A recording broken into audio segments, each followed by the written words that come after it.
بسم اللہ الرحمن الرحیم۔ ایک دور دراز کے گاؤں میں ایک حکیم چلتا پھرتا کہیں سے آ نکلا اور اپنی دکان بنا کر بیٹھ گیا۔ اس گاؤں کے لوگوں کو علاج معالجے کی کوئی سہولت میسر نہ تھی، اس لیے اس کا کام خوب چل پڑا۔ کچھ ہی دنوں بعد حکیم نے یہ بات محسوس کر لی کہ ان سادہ دیہاتیوں کے پاس میرے علاوہ کوئی حکیم نہیں ہے، لہٰذا مجھے خوب فائدہ اٹھانا چاہیے۔ اب جیسے ہی کوئی گاہک اس کے پاس آتا، حکیم صاحب اس سے خوب پیسے بٹورتے اور دعا کے نام پر اس کو میٹھی گولیاں کوٹ کر دے دیتے۔ سب دیہاتیوں کا اس پر یقین بن چکا تھا، اس سے ان میں سے اکثر کو آرام بھی مل جاتا تھا۔ کرتے کرتے حکیم نے بہت ساری دولت جمع کر لی۔ گاؤں میں ایک چالاک عورت بھی رہتی تھی اور اس کی شروع سے ہی حکیم پر گہری نظر تھی۔ وہ جانتی تھی کہ یہ کوئی حکیم نہیں بلکہ ایک فراڈیا ہے جو لوگوں کو لوٹتا ہے، لیکن اس کو حکیم کے خلاف کارروائی کرنے کا موقع نہیں مل رہا تھا۔ ایک دن وہ چالاک عورت دوپہر کو جب سارے لوگ گھروں میں سو رہے تھے، حکیم کے پاس پہنچ گئی۔ حکیم نے اس کو کچے مٹکے کا پانی پلایا اور آنے کا مقصد دریافت کیا۔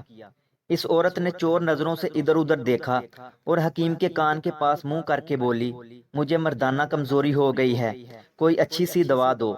حکیم کو ہنسی تو بہت آئی لیکن وہ چھپا گیا۔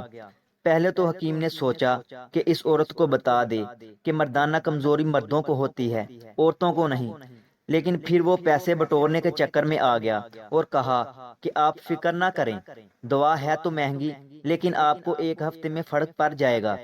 حکیم نے دعا کی پڑیاں بنا کر اس عورت کو دے دیں اور جب پیسے طلب کیے تو اس چالاک عورت نے کہا کہ میرے پاس پیسے تو نہیں ہیں، ہاں تم میرا ایک کانٹا رکھ لو، یہ خالص سونے کا ہے۔ حکیم کے تو مزے لگ گئے، اس کو سوچ سے 100 گنا زیادہ مل گیا تھا۔ جیسے ہی وہ عورت دکان سے باہر نکلی، حکیم اس کی بے وقوفی پر بہت دیر تک ہنستا رہا، مگر وہ عورت بھی تو چالاک تھی۔ اس نے شام ہوتے ہی شور مچا دیا کہ حکیم نے میرے گھر میں گھس کر میری عزت سے کھیلنے کی کوشش کی اور سارا سونا اور پیسے لے کر فرار ہو گیا۔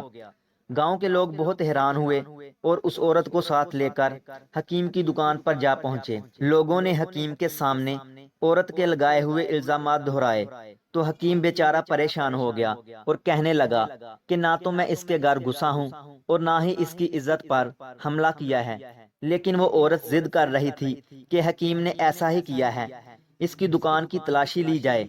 گاؤں والوں نے جب دکان کی تلاشی لی تو اس عورت کا ایک کانٹا دکان سے برآمد ہوا جبکہ دوسرا کانٹا اس کے کان میں تھا۔ اب حکیم مجرم ثابت ہو چکا تھا۔ حکیم نے اپنی صفائی دینے کے لیے کہا کہ یہ کانٹا میں نے اس عورت سے دوا دینے کے بدلے لیا تھا۔ جب لوگوں نے پوچھا کہ کون سی دوا، تو حکیم بولا کہ مردانہ کمزوری کی دوا۔ پھر بس کیا ہوا، لوگوں نے اسے جوتے مارنے شروع کر دیے اور اب وہ حکیم حکمت چھوڑ کر مزدوری کرتا ہے۔ اگر ویڈیو اچھی لگی ہے تو اسے لائک کریں اور مزید ایسی ہی ویڈیوز دیکھنے کے لیے ہمارے چینل علمی روم کو سبسکرائب کریں۔ ملتے ہیں اگلی ویڈیو میں، تب تک کے لیے اللہ حافظ۔